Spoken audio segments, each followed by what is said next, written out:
नमस्कार दोस्तों, स्वागत है आप सभी लोगों का इंडियन फ्लाइंग के आज के इस नई अपडेट में। आज के इस वीडियो में जानने वाले हैं कि एयरलाइंस और ट्रैवल से कौन कौन सी बड़ी अपडेट निकलकर सामने आ रही है। पहली बड़ी खबर की जानकारी ले लेंगे जो कि भारतीय स्टूडेंट्स को लेकर आ रही है। आपको बताना चाहेंगे कि भारतीय स्टूडेंट जो कि दुनिया के दूसरे देशों में जाकर पढ़ना पसंद करते हैं, ऐसे लोगों की संख्या यहाँ पर लगातार बढ़ रही है।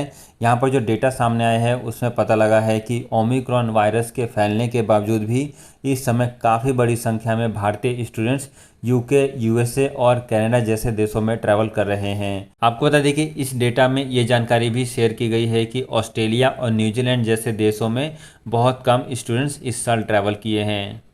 ऑस्ट्रेलिया और न्यूजीलैंड में कम भारतीयों का ट्रैवल करने के पीछे सबसे बड़ा कारण है कि ऑस्ट्रेलिया ने साल 2021 में पूरे समय तक अपनी फ़्लाइटों को बंद रखा था और साल 2021 के लास्ट में यानी कि इस समय ऑस्ट्रेलिया की फ़्लाइटें चालू हुई हैं। और न्यूजीलैंड की बात करें तो न्यूजीलैंड अभी तक अपने इंटरनेशनल बॉर्डर को नहीं खोला है, जिस कारण से अभी तक भारतीय इन दो देशों में काफ़ी कम मात्रा में ट्रैवल कर रहे हैं।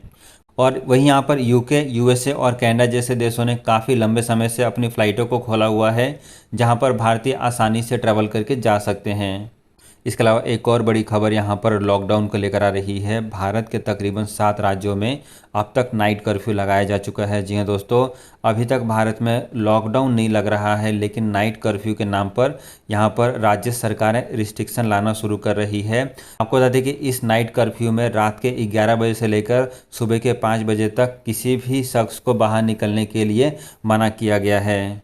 अभी की जो बड़ी खबर सामने आ रही है उसके अनुसार केजरीवाल की सरकार ने भी दिल्ली में नाइट कर्फ्यू लागू कर दिया है और ये नाइट कर्फ्यू सोमवार यानी कि आज से लागू किया जा रहा है। फ्रेंड्स, अगली खबर यहाँ पर अफ्रीकन देशों से सामने आ रही है। आपको बता दें कि साउथ अफ्रीका और उसके आसपास के देशों में ओमिक्रॉन के केसेस पाए जाने के बाद दुनिया के लगभग सभी देशों ने अपनी फ़्लाइटों को बंद करना शुरू कर दिया था। लेकिन अब जो यहाँ पर खबर सामने आ रही है उसके अनुसार दुनिया के लगभग सभी देश अपनी अंतर्राष्ट्रीय उड़ानों को साउथ अफ्रीका और बाकी देशों से फिर दोबारा से चालू कर रहे हैं। यहाँ पर भारत सरकार ने कभी भी साउथ अफ्रीका से अपनी फ़्लाइटों को बंद नहीं किया हुआ था और भारत में अभी भी साउथ अफ्रीका से फ़्लाइटें ऑपरेट की जा रही है। लेकिन वहीं यहाँ पर यूरोप के कई सारे देशों ने जिन्होंने अपनी फ़्लाइटों को बंद कर दिया था वो अपनी फ़्लाइटों को चालू कर रहे हैं। इसके साथ साथ यहाँ पर यूएस की गवर्नमेंट भी बहुत ही जल्दी अपनी फ़्लाइटों को साउथ अफ्रीका से चालू करने वाली है। फ्रेंड्स, एक और अपडेट यहाँ पर यूएसए से ले लेते हैं। आपको बता दें कि यूएसए में बीते कल तकरीबन 3000 फ़्लाइटें या तो कैंसिल कर दी गई हैं या फिर वो देरी से ऑपरेट की गई है। जी हाँ दोस्तों, इस समय यूएसए में ओमिक्रॉन के खतरे को देखते हुए वहाँ की सरकार ने एडिशनल रिस्ट्रिक्शन लागू कर दिए हैं, जिस कारण से इस समय या तो फ़्लाइटें कैंसिल की जा रही है या फिर फ़्लाइटें देरी से ऑपरेट की जा रही है। क्रिसमस के दिन भी तकरीबन 4000 से लेकर 5000 फ़्लाइटें जो हैं या तो कैंसिल कर दी गई थी या फिर वो फ़्लाइटें देरी से ऑपरेट की गई थी। फ्रेंड्स, एक और अपडेट यहाँ पर मुंबई एयरपोर्ट से जान लेते हैं। जो लोग भी मुंबई एयरपोर्ट पर ट्रैवल करने वाले हैं, यदि अब आप मुंबई एयरपोर्ट पर डोमेस्टिक फ़्लाइटों से ट्रैवल करके आएंगे और आपने वैक्सीन नहीं लगवाया हुआ तो फिर आपको मुंबई एयरपोर्ट पर आने से पहले कोरोना वायरस का नेगेटिव रिपोर्ट लेकर ट्रैवल करना ज़रूरी है। और ये कोरोना वायरस का नेगेटिव रिपोर्ट आपका 72 घंटे से ज़्यादा पुराना नहीं होना चाहिए। इसके साथ साथ जो लोग मुंबई एयरपोर्ट पर दुबई से या फिर रिस्क वाले देशों से आएंगे उनको मुंबई एयरपोर्ट पर आने के बाद कंपलसरी 10 दिन के होम क्वारंटीन में जाना पड़ेगा। फ्रेंड्स, जो लोग भी मुंबई या फिर महाराष्ट्र में ट्रैवल करने वाले हैं, ऐसे सभी लोगों के लिए पूरी एक डिटेल वीडियो हमारे चैनल पर आपको मिल जाएगी। यदि अभी तक आपने उस वीडियो को नहीं देखा है तो उस वीडियो को अवश्य ही एक बार देख लें।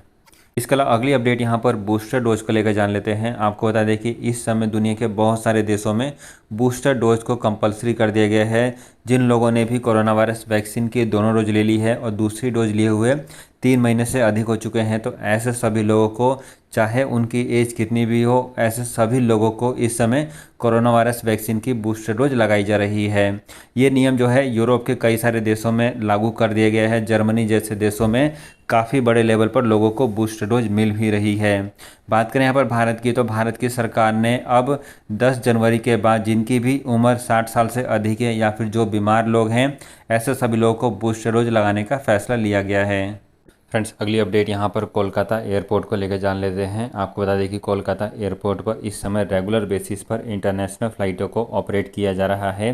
बीते कल जो लोग भी इंटरनेशनल फ़्लाइटों से ट्रैवल करके कोलकाता एयरपोर्ट पर आए थे, उन सभी लोगों का यहाँ पर कोरोना वायरस का जाँच किया जा रहा है और उनके जो भी सैंपल हैं वो सैंपल कलेक्ट किए जा रहे हैं। आपको बता दें कि ये सारी जानकारी यहाँ पर कोलकाता एयरपोर्ट ने अपने ट्विटर हैंडल अकाउंट से ट्वीट करके दी है। फ्रेंड्स इसके अलावा एक और बड़ी अपडेट तमिलनाडु से सामने आ रही है। जो लोग भी इस समय तमिलनाडु के किसी भी एयरपोर्ट पर ट्रैवल करना चाहते हैं, उन सभी लोगों के लिए कंपलसरी होम क्वारंटीन के नियम लागू कर दिए गए हैं। जी हाँ दोस्तों, यदि आप इंटरनेशनल फ़्लाइटों से ट्रैवल करके तमिलनाडु में आ रहे हैं तो आपको कंपलसरी वहाँ पर होम क्वारंटीन लागू कर दिया गया है। ये यहाँ पर वहाँ की राज्य सरकार की तरफ से नियम लागू किया गया है।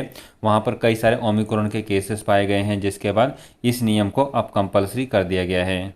इसके अलावा फ्रेंड्स इस समय जो लोग भी इंटरनेशनल फ़्लाइटों से ट्रैवल करके आ रहे हैं और ओमिक्रॉन से पॉजिटिव पाए जा रहे हैं, ऐसे सभी लोगों को लेकर यहाँ पर डॉक्टर्स की रिपोर्ट आई है, जहाँ पर बताया गया है कि जितने भी पैसेंजर्स इस समय ओमिक्रॉन पॉजिटिव पाए गए हैं, उनमें से 90% से ज़्यादा लोग जो हैं कोरोना वायरस वैक्सीन लगवा चुके थे और इनमें से ज़्यादातर लोग ऐसे हैं जिनको कोई भी सिम्टम नहीं देखे गए हैं और इनको थोड़ी बहुत इलाज देकर इनको डिस्चार्ज कर दिया गया है। आपको बता दें कि दिल्ली की तरफ से यहाँ पर डेटा जारी किया गया है कि दिल्ली में अब तक 51 ओमिक्रॉन के जो पेशेंट पाए गए थे, उनमें से 40 लोगों को सक्सेसफुली डिस्चार्ज कर दिया गया है। आपको बता दें कि भारत में अभी तक जितने भी ओमिक्रॉन के केसेस पाए गए हैं वो केवल और केवल इंटरनेशनल पैसेंजर्स में से ही देखे जा रहे हैं।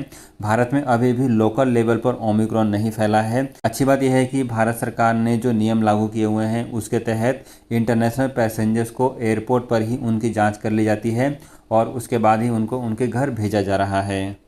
लेकिन फ्रेंड्स इन सब के बावजूद भी ऐसा डेटा भी सामने आया है जहां पर ये देखा जा रहा है कि दिल्ली और मुंबई जैसे शहरों में कोरोना वायरस के केसेस में लगातार बढ़ोतरी आ रही है। दिल्ली में कोरोना वायरस के केसेस आज से एक सप्ताह पहले 50 के आसपास रिपोर्ट हो रहे थे, वहीं दिल्ली में अब रोजाना बेसिस पर कोरोना वायरस केसेस की संख्या बढ़कर 200 के आसपास पहुंच चुकी है। इसके अलावा एक और अपडेट दिल्ली एयरपोर्ट से जान लेते हैं। आपको बता दें कि दिल्ली एयरपोर्ट की तरफ से एक नया एडवाइजरी जारी किया गया है, जिसमें बताया गया है कि घने कोहरे के कारण इस समय सुबह के समय दिल्ली एयरपोर्ट पर कई सारी फ़्लाइटें देरी से ऑपरेट हो सकती है। यदि आप भी दिल्ली एयरपोर्ट से अपनी फ़्लाइट लेने वाले हैं या फिर दिल्ली एयरपोर्ट पर ट्रैवल करके आने वाले हैं, तो अपनी फ़्लाइट की लेटेस्ट स्टेटस को जानने के लिए एक बार एयरलाइंस कंपनी से अवश्य ही चेक कर लें। इसके अलावा फ्रेंड्स कई सारे लोगों के यहाँ पर सवाल आ रहे हैं कि क्या भारत में इंटरनेशनल फ़्लाइटें जनवरी महीने में बंद हो जाएगी। तो फ्रेंड्स आपको बता दें कि ऐसी अभी तक कोई भी अनाउंसमेंट नहीं आई है। हमने यहाँ पर कई सारे यूट्यूब पर वीडियो देखे हैं जो कि यहाँ पर फेक न्यूज़ बता रहे हैं। आपको बता दें कि अभी तक भारत सरकार ने ऐसा कोई भी ऑफिशियली अनाउंसमेंट नहीं निकाला है कि भारत में अंतर्राष्ट्रीय उड़ानें बंद की जा रही है या फिर फ़्लाइटों के ऊपर किसी भी तरीके का कोई भी रिस्ट्रिक्शन लागू किया जाएगा। अभी की जो लेटेस्ट अपडेट है उसके अनुसार भारत में फ़्लाइटें वैसे ही ऑपरेट होती रहेगी जैसे अभी ऑपरेट की जा रही है। तो फ्रेंड्स ये थी आज की एयरलाइंस और ट्रैवल से जुड़ी हुई कुछ बेहद ज़रूरी और काम की अपडेट। यदि आपको वीडियो अच्छी लगती है, काम की लगती है, तो इसको लाइक करने के साथ साथ दूसरे लोगों को ज़रूर शेयर करें। अभी के लिए फ़िलहाल इस वीडियो में बस इतना ही। वीडियो देखने के लिए आपका बहुत बहुत धन्यवाद।